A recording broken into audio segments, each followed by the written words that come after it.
Hi, this is Isabel Florence, and you are listening to You Are Light podcast, a safe space where we talk about mental health and well-being.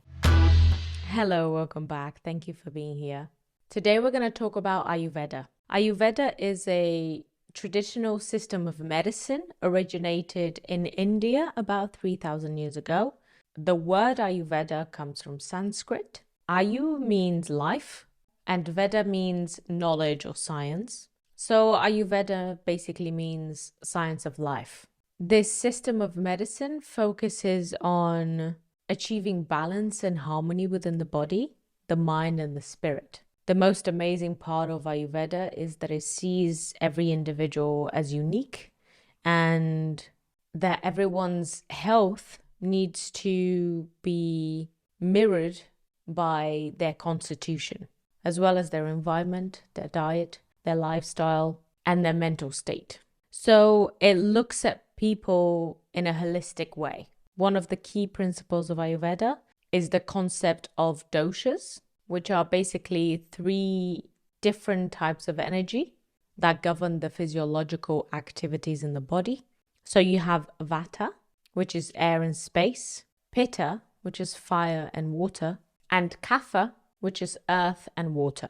The goal is to find a balance between these three elements, these three energies. And so Ayurveda offers practices that can help you increase one energy or the other, depending on what you need. Imbalances in these doshas lead to illness, lead to inflammation, and maintaining balance promotes health. Ayurveda requires a lot of self-reflection, requires a lot of awareness of your lifestyle, of your diet, of your environment, and it can really transform your health and well-being. I had a few experiences with Ayurvedic doctors. When I was in India, I saw an Ayurvedic doctor. He gave me spice blends according to what it is that I needed to rebalance in my body. He told me that I had heightened Pitta. So I took these spice blends in the morning and in the evening, and it really helped with my digestion, with my skin, my overall energy levels. I definitely felt a difference. The second time I saw an Ayurvedic doctor, I was in London, and she gave me a very detailed list of the foods that I should avoid and the foods that I should eat. I find this traditional system fascinating, and I believe that it holds a lot of timeless wisdom, and I know that we can learn a lot from it. On the next episode, I'm going to dive deeper into this system, and we're going to look at how we can include some of the practices in our day-to-day lives. As I said before, Ayurveda offers a holistic approach to health. So it emphasizes practices such as diet. It looks at the doshas that are most present in your body and shows you how to balance them through what you eat. It also takes into consideration your environment and the seasons. Another practice that it uses is herbal medicines. Ayurvedic practitioners will usually use various herbs and botanicals to address imbalances in your body. Yoga and meditation are also integral parts of Ayurveda because they are there to help balance the mind, the body, and the spirit. And when we talk about yoga, it's not just the physical part of the practice, so the asanas, but you also have pranayama, which is breathing exercises, and dhyana, which is meditation.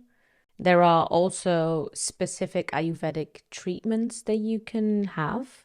So these are specific therapies, again, used to balance the doshas in your body, in your mind, in your spirit, such as massages, oil treatments, and detoxification to restore the body.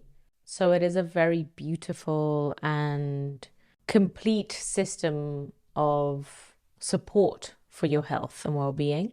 It is a system that is very beautifully intertwined with our connection to nature. It recognizes that we are a small part of a very big picture, and at the same time that we are not only unified with what is around us, but at the same time mirroring everything that is around us, the nature that is connected to us and surrounding us. It recognizes that our bodies, like everything else in the universe, are composed of 5 elements: earth, water, fire, air, and ether, space. So, as all is made of the same things, we are all in a way influenced by those same things in a similar way. The qualities of these elements manifest in various aspects of our physiology and psychology. So, for example, earth and water govern the physical structure of our bodies. The fire element is responsible for metabolic processes. The air element influences movement and communication. And ether represents space and openness. Ayurveda reminds us by recognizing that the same elements compose us as well as the natural world, that we are connected with all living beings around us, and that we need to seek balance in the ecosystems within, as well as respect the ecosystems outside of us, that we depend on nature for our survival, and that we should respect nature for its thriving around us. When we understand that our bodies are made of all these natural elements, we gain a deeper appreciation for the resources provided by nature, like clean air, like water, nutritious food, fire. This awareness hopefully encourages us to live more sustainably. Ayurveda also emphasizes a life in harmony with the seasons. It recognizes the musicality in the year that passes. This reminds us that we are changeable just as our environment is, and that we need to respect this nature rather than trying to control everything, trying to keep everything still. And Ayurveda relies heavily on natural resources for healing.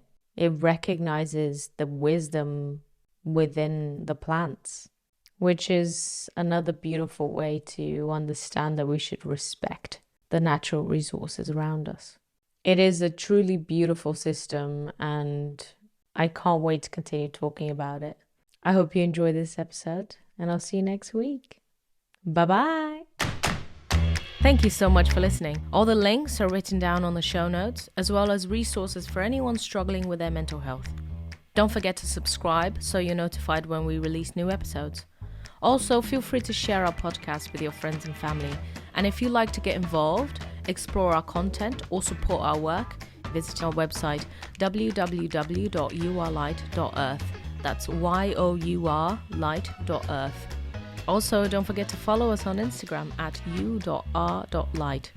Have a wonderful week, and I'll see you next time.